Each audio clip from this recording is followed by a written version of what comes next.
Keeping Your Enemies Close. Plunge Toward War, Why War Came, by Nadine Milan. Once upon a time, in the world of Europe, there were two great leaders, Hitler of Germany and Stalin of Russia. Hitler and Stalin were not friends in the slightest.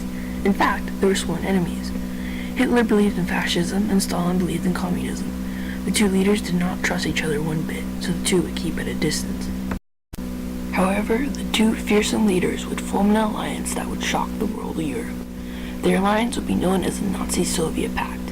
One might ask, why on earth would they form an alliance? The answer to that question lies within the two agreements made by the leaders. The first is not to fight each other if one went to war. The second is to divide up Poland and other parts of Europe between them. Through this mutual agreement, Hitler would not have to fight a two-front war, and Stalin receives time to build up his army while still gaining land. Hitler wished to take over Poland, but was threatened by two countries that believed in democracy, Great Britain and France. They said to Hitler, "Do not storm your troops into Poland. If you do, we must protect our friend. Do not dare test the strength of our words, for we are honorable men." But Hitler did not take heed. He replied, "And how will you protect little Poland? You did nothing when I took over Austria and Czechoslovakia. You simply watched me like the coward you are."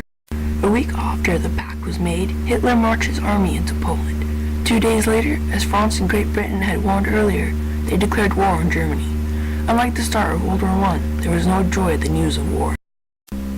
Men and women sat silently as they saw the Great War unravel around them. Some men argued that the Treaty of Versailles that split the land of Europe into two. Those against the Treaty of Versailles would form the Axis powers, which includes the lands of Germany, Italy, and Japan. The remaining democratic lands that would form the Allies were accused of adopting a policy of appeasement. Dreading war, they hoped that diplomacy and compromise would suffice. Unfortunately, it did not. Hitler unleashed his fury upon Poland and then turned his attention to a new target. That's all, folks. Created using Powtoon.